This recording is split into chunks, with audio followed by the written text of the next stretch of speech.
असते. आपल्याकडे आपल्या जीवनात कोणत्या गोष्टी आहेत त्याबद्दल आपल्याला ग्रेटफुल म्हणायला हवं, ग्रॅटिट्यूड द्यायला हवं. जर आपण त्यांच्याकडे इग्नोरच केलं आणि जे नाही आहे त्याच्यावर फोकस करून उदास राहिलो तर जे आहे त्या गोष्टींचा पण आपण उपयोग करू शकत नाही. युनिवर्स आपल्याला त्या गोष्टी देणारच आहे जे आपण डिझर्व करतो, पण त्यासोबतच आपल्याकडे जे आहे त्याला दुर्लक्ष करून चालणार नाही. तुम्ही जर त्याला थँक्यू बोलताय आणि तर तुम्हाला युनिवर्स अजून देतं. म्हणून दुःखी राहू नका. जे नाही आहे त्यासाठी किटकिट करत रडत बसू नका. जे आहे तुमच्याकडे ऑलरेडी जे कप्स तुम्हाला सर्व केलेत युनिवर्सने, तुम्ही जे जगताय जीवन त्याबद्दल त्याला थँक्यू बोला. जे बॉडी पार्ट्स तुमचे चांगले काम करत आहेत त्या सर्वांबद्दल थँक्यू बोला.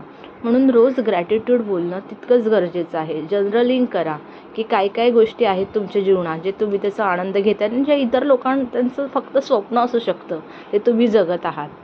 तर ते लिहा, लिस्ट बनवा आणि युनिवर्सला जेव्हा तुम्ही थँक्यू बोलता तर तुम्ही जे डिझर्व करता त्याहीपेक्षा जास्त ते तुम्हाला देतं. फक्त मनामध्ये ग्रॅटिट्यूड भावना असू द्या. थँक्यू.